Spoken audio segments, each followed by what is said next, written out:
সবাইকে জানাই শুভ সকাল। আজকে আবার একটা নতুন দিনের সূচনা হলো। আজকে আমি যাব ডাক্তার দেখাতে, তাই ভাবলাম আপনাদের সঙ্গে দিনটা শেয়ার করি। ডাক্তার যেহেতু দুপুরবেলা করে আসে, তাই আমাকে 12টা বা 12:30টার দিকেই বেরোতে হবে। আর 9:30টার সময় দেখুন কত রোদ উঠেছে, আমি যে কিভাবে যাব সেটাই বুঝতে পারছিলাম না। কিন্তু যাই হোক, আজকে আমাকে যেতেই হবে।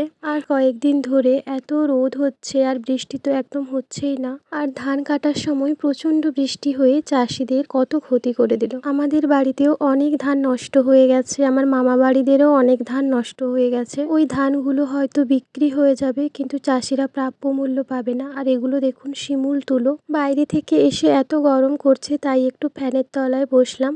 অনেকক্ষণ ফ্যানের তলায় বসার পর আমি ভাবলাম এবার রেডি হয়ে যাই, কারণ 12:30টা তো বেজেই গেছে। রেডি হয়ে অল্প একটু ভাত খেয়ে আমি বাস স্ট্যান্ডে চলে এসেছি। ডাক্তার যেখানে চেম্বার করেন সেখানে যেতে আমার 0.5 ঘন্টা 45 মিনিট লাগবে। বাস থেকে নামার পর এত প্রচণ্ড গরম, তাই ভাবলাম যে হেঁটে যেতে তো পারবো না, তাই একটা টোটো ভাড়া করলাম।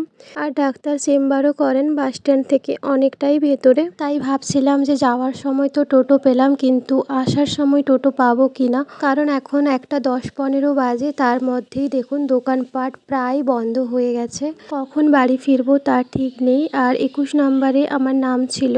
ডাক্তার দেখানোর পর ওষুধ নিয়ে আমি বেরিয়ে পড়েছি বাড়ি যাব বলে। আর এখন বাজে 3টে, চারিদিকে দোকানপাট প্রায় বন্ধ হয়ে গেছে।